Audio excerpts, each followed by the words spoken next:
Hello.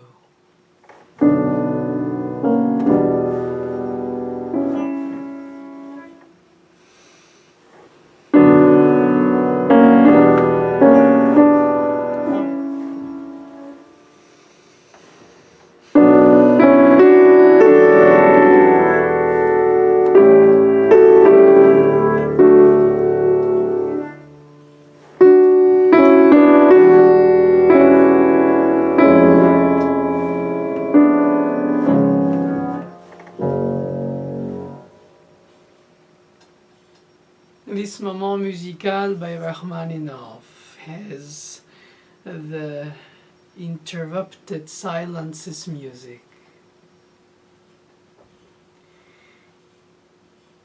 It's mournful and at the same time hopeful.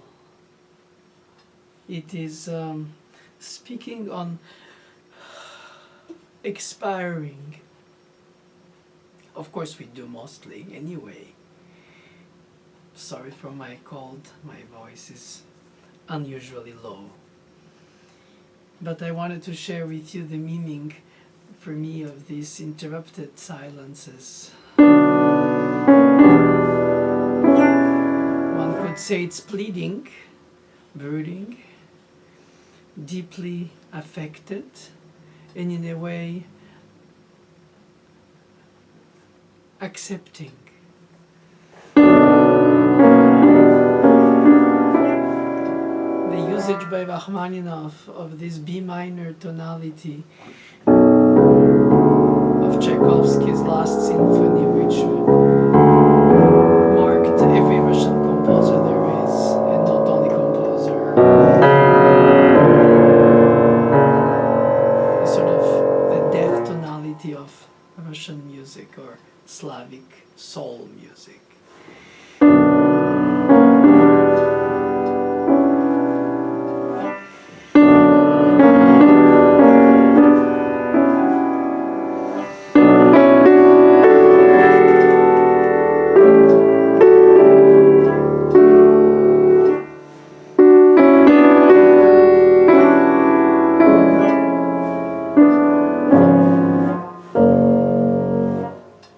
And the way he displays the triplets as a slowing down of the dotted rhythm,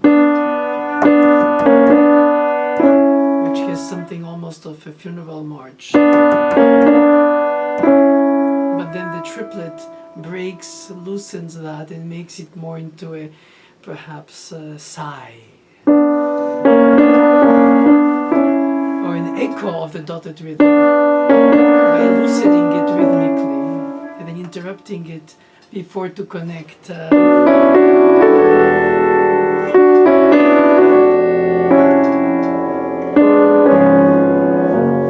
So those interruptions are bridges of intense resonance, pregnant rests that bridge through the intensity of the expression of this inverted, so to say, harmonic progression-wise. Plagal cadence normally is 4-1 subdominant to tonic. Here it's tonic to subdominant.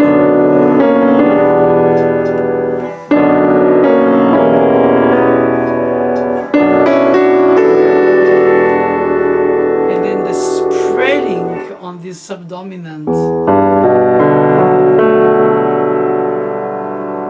13th, 9th, 11th.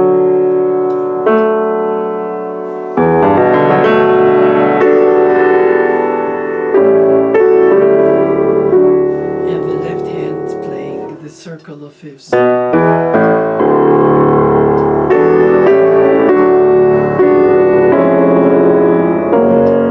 I want to schematize.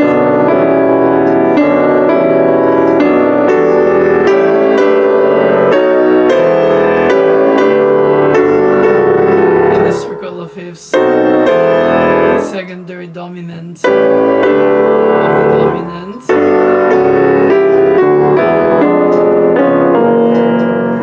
I don't feel like needing to explain the harmonic harmonic progression, because even if I do, it doesn't matter. It is not about the circle of fifths, it's through the circle of fifths. It's not about secondary dominance, it's about the sense of hope to connect to every branch of the tree before you fall from it. That's how I feel in, so say in lame terms, the expression of this harmonic progression.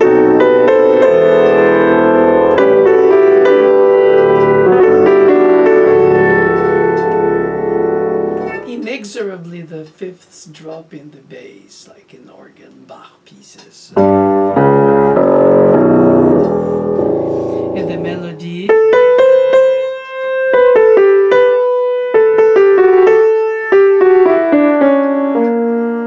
until finally it accepts the drop of the melodic minor, B minor scale by steps and by beats and by bars, by half bars rather. But it's always downbeat, it's always a Boże version for oh my God. An exhalation, exhaling and saying it, oh my God. Boże and then the intense interruption is almost as violent as the harmony is intense in its dissonant consonants, so to say. Even just take them purposely.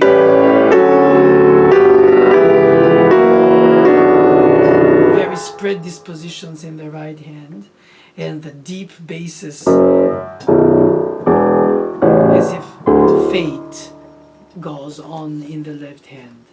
And that sense of austere atmosphere is very obvious in the get-go. Second page, he starts rising slowly, but not in a B section that will be the, like, in Chopin's Funeral March, the relief, or the hope, or the memory of the past, of the dead person's good memories we keep. I mean, all this is very lame for me to use such words when the music elevates us at such a height. I wouldn't like to speak too much to belittle it with my psyche. But I must say that the middle of the 3 pages is extremely interesting to me. No, it's moving to me. It's brutal. It speaks because I think there is a sense of struggle, at least that I can say, I think, without to belittle the intent. Instead of having this dropping acceptance in the opening page, now we start rising, but by step, inch, semi-step even.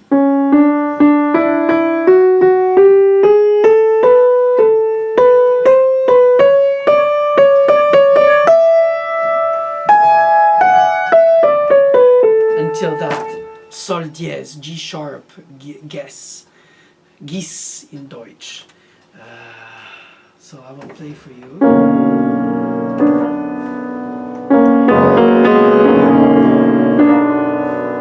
And insert. Pick up again the rising.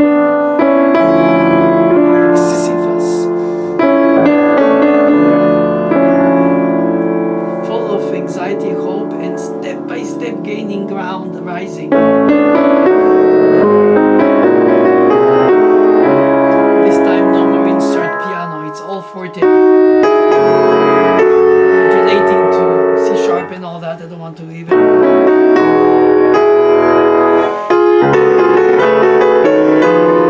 F sharp and B minor.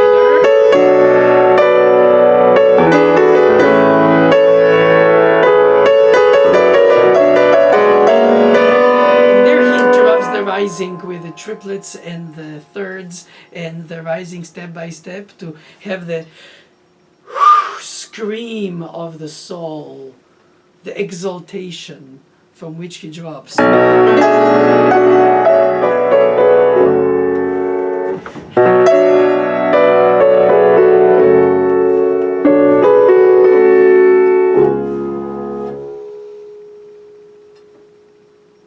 because all this rising,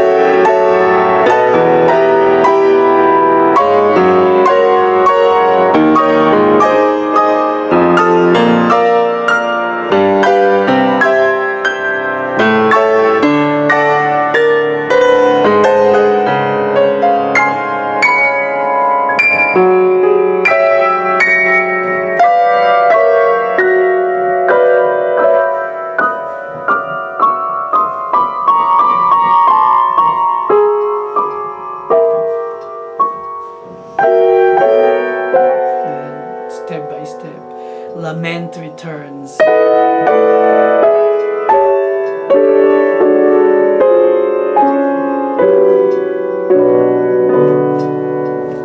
Well, thankfully for us, he didn't do that.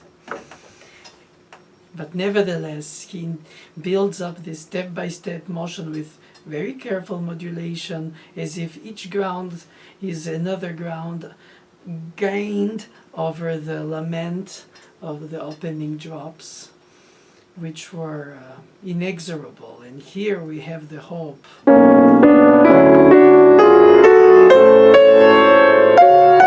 then so it rises from this to this, to which it jumps to drop, impatiently almost, as if to say, what's good about it? It's never going to rise to the hope to prevail in some kind of cheesy major.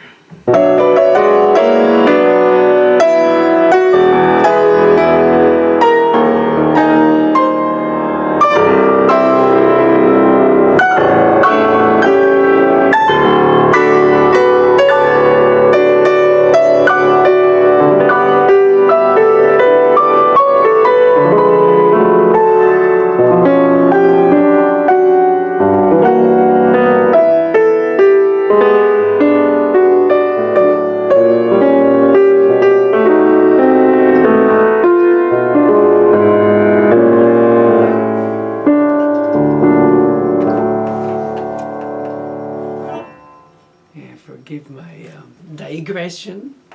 I constantly digress in my inner world, where I try to go beyond and further of what is given. Not that I am not satisfied with it, of course. First of all, who am I? Nobody. Who is he? Everything.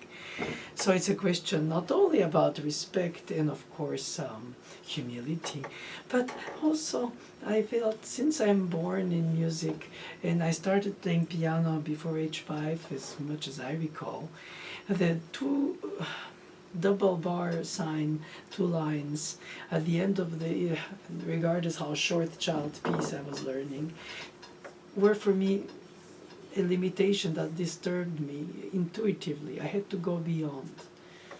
It was not an attitude or an act or a deliberate desire to do this or that, or to enhance this and to be this instead of that, and I, who, and they, and that, and this. I was under 5, so I had no clue of right or wrong, let less of attitude. It was just a necessity to go beyond. Just like the necessity to give beyond is the necessity to, when you receive, to try to enhance it beyond. Of course, I was taught by the teachers I shouldn't waste my time. I have to practice the piece. It's very difficult, and I don't want to waste the time to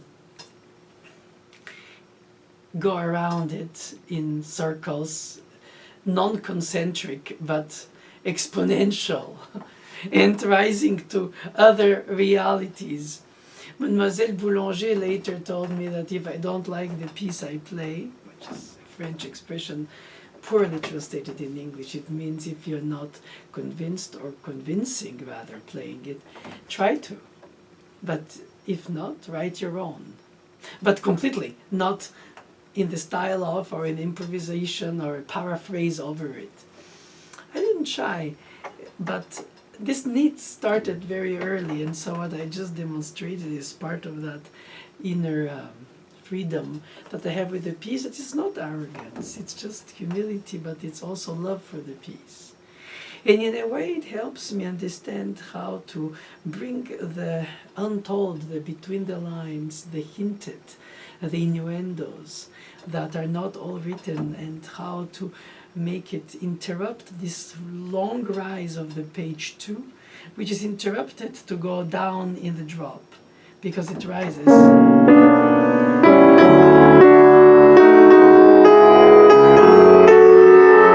I purposely jump through,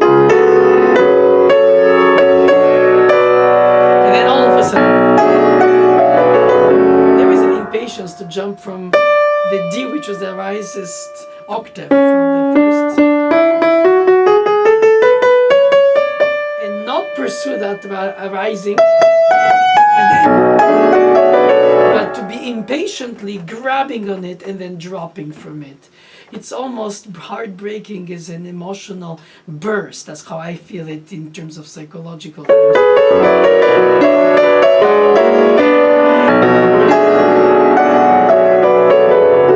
Way beyond an appoggiatura. It's really a... I don't know what is the word. It doesn't need a word. It has the music for it. I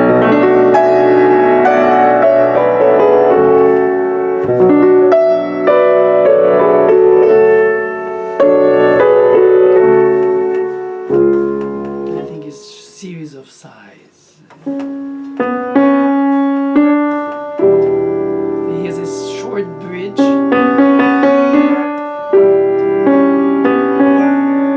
which de facto it's just repeating the theme. It doesn't modulate, doesn't move. To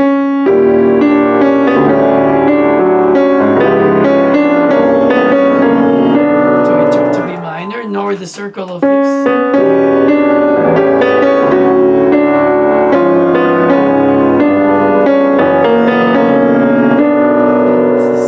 Starts in B minor.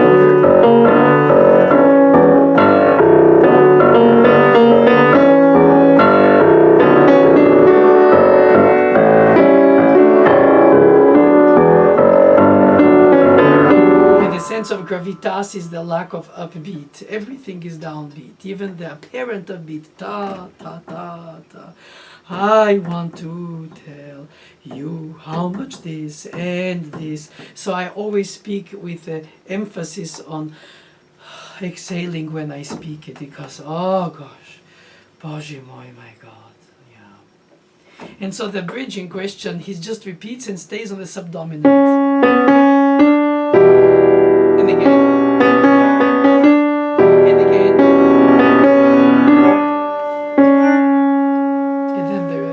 A prime. This kind of static bridge that doesn't move until it restarts, instead of creating the sense of merging back or melodically or with a harmonic circle of fifths, whichever ways he used very richly in the first page, second page ending after the so be section, so be it section. And the recap, or the A prime, is the opening, but this time with the inexorable steps instead of the rest, which are only the right hand.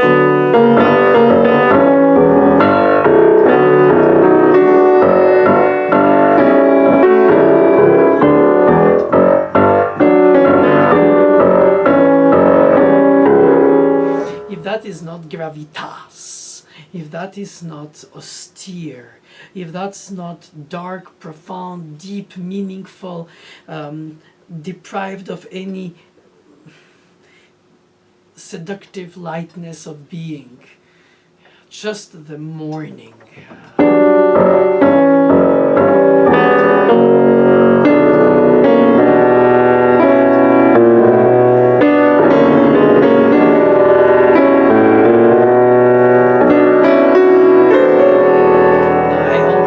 That stretch, because that chord is again on the subdominant on E minor.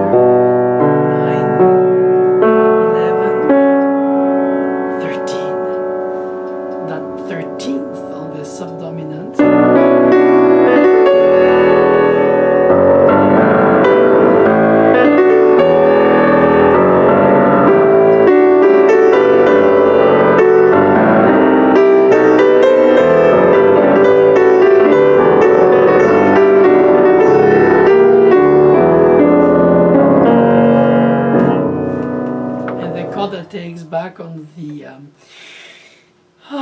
intense drop from height of the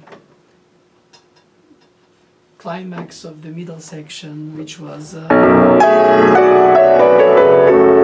here it's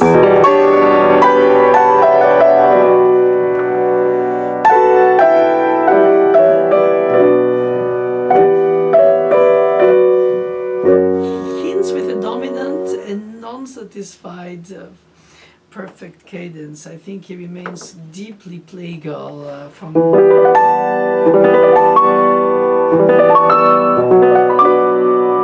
this kind of acceptance cadence without the leading tone, the amen cadence.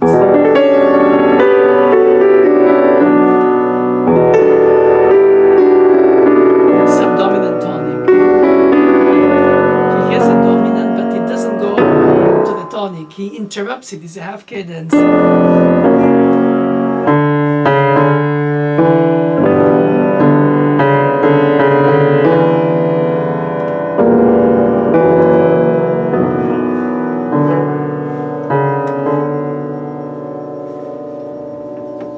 Well, he does give in to a perfect cadence at the very end. He doesn't finish. But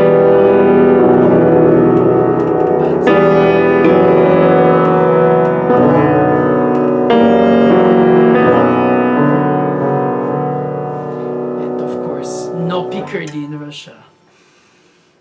We remain dark, deep, heavy perhaps, but for sure with gravitas.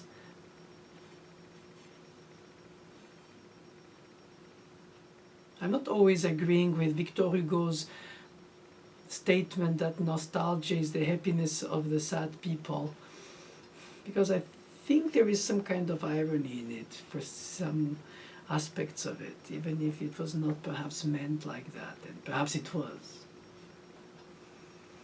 I think the sadness in the mourning, in the Slavic soul, with the downbeatishness and this, in this case, the plagal cadence, gives it a sense of dark depth without concessions.